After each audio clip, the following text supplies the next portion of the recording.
이 국회를 통과한 상법 개정안을 두고 양대 금융당국의 수장들이 정면 충돌했습니다. 이복현 금융감독원장이 직을 걸고 거부권 행사를 반대한 반면 김병환 금융위원장은 부작용이 우려된다며 정반대 입장을 밝혔습니다. 경제부 전범진 기자 나왔습니다. 전 기자, 공교롭게도 같은 날인 오늘 이 금융당국의 두 수장이 상반된 발언을 내놨습니다.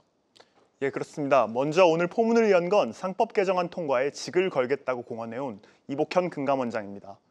이 원장은 오늘 아침 한 라디오 인터뷰에 나와 상법 개정안을 시행해야 한다는 기존 입장을 고수했는데요. 먼저 이 원장의 발언 들어보시죠. 주주 충실 의무 등과 관련된 이제 우리 주주 가치 보호에 대해서 저희가 일관되게 다양한 정책을 추진해 왔는데 네. 상법 개정안을 지금 체제하에서 우리가 이걸 이제 법을 거부권을 행사하게 되면 결국은 주식시장과 이어서 외환시장에 영향을 미칠 수 있다는 말씀을 드리는 겁니다. 장기적으로 보면 이건 경제에 무조건 도움이 되는 거거든요.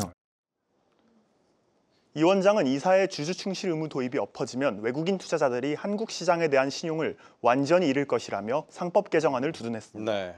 나아가 만약 한덕수 권한대행과 최상목 부총리 체제에서도 이런 주주가치 보호가 성립이 안 되면 재갈공명이 와도 한국 시장은 안 될 거다. 이런 강한 워딩까지 사용하며 입장을 강조했습니다.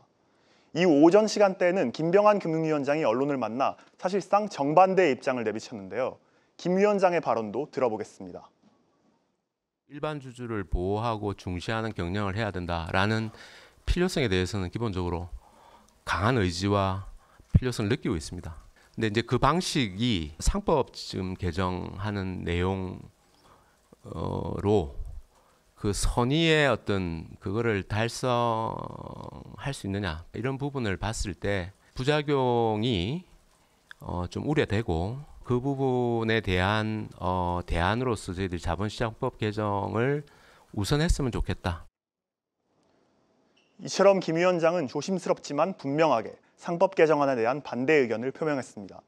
다만 거부권 행사에 대해서는 공개적인 자리에서 자신의 의견을 밝히는 것은 적절하지 않다고 말했습니다.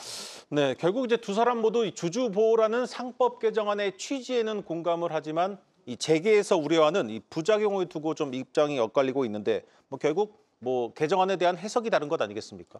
예, 사실 이번 개정안의 내용은 그 자체는 굉장히 간단합니다. 네. 이사가 회사를 위해 충실하게 의무를 수행해야 한다는 상법의 조항을 회사 및 주주를 위해로 변경하는 내용입니다. 여기에 추가로 이사가 직무를 수행하는 과정에서 총주주의 이익을 보호해야 하고 전체 주주의 이익을 공평하게 대우해야 한다는 내용도 추가됐습니다.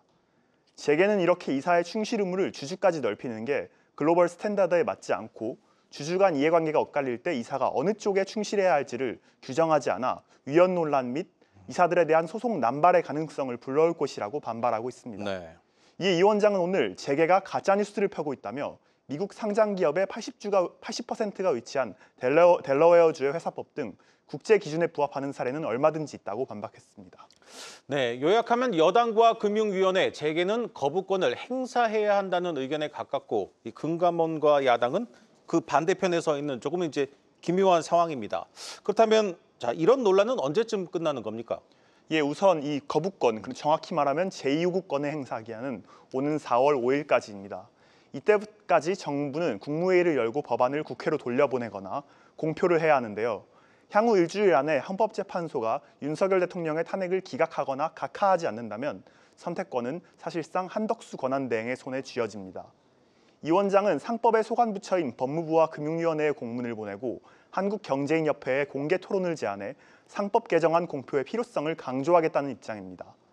관가에선 한 권한대행이 그간 여야 합의 여부를 기준으로 거부권 판단을 내렸던 만큼 이번에 거부권이 행사될 가능성은 높게 점치면서도 개인 투자자들의 반발과 주식시장 불안 등을 이유로 공표를 택할 수도 있다고 보고 있습니다.